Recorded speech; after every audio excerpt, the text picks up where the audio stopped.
नेहरू जी के जन्म का रहस्य आखिर क्या था? तो साल 1889 में इलाहाबाद का एक वकील ऋषिकेश गया। उसके लड़के की बचपन में ही मौत हो गई थी। अब वो वकील और उसके दो साथी एक योगी से मिलने गए जो कड़ी तपस्या के लिए मशहूर थे। योगी जी ने कई तरह की तपस्या की थी और कहा जाता है कि उन्हें बहुत शक्तियां मिली थी। दोस्तों में से एक ने योगी जी को बताया कि ये जो मेरा दोस्त है, जो वकील है, इसकी इच्छा है कि इसको एक बेटा हो जाए। योगी ने वकील को बहुत देर तक गौर से देखा और दुख के साथ कहा कि तुम्हें बेटा नहीं होगा। अपने दोस्त को निराश देखकर जो तीसरा दोस्त था, उसने योगी जी से कहा कि हिंदू शास्त्रों में ऐसा लिखा है कि ऐसा कुछ भी नहीं है किस्मत में जिसे बदला ना जा सके, और उनके जैसा महान योगी उस आदमी को ये वरदान दे सकता है।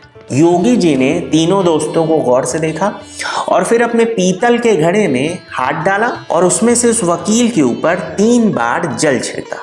वकील ने शुक्रिया अदा किया, लेकिन योगी जी ने उन्हें बीच में ही टोक दिया और कहा कि ऐसा करके मैंने कई पीढ़ियों से की गई अपनी सारी तपस्या के सारे पुण्य त्याग दिए। कहा जाता है कि अगले ही दिन योगी जी गुजर गए। 10 महीने बाद 14 नवंबर 1889 को रात 11:30 बजे वकील की पत्नी ने एक बच्चे को जन्म दिया। बच्चे का नाम रखा गया जवाहरलाल। असल में वो वकील कोई और नहीं बल्कि मोतीलाल नेहरू थे। उनका वो दोस्त जिसने योगी जी से उनका दुख बताया था, वो थे पंडित मदन मोहन मालवीय, और तीसरा दोस्त जिसने हिंदू ग्रंथों का जिक्र किया था, वो थे पंडित दीनदयाल शास्त्री।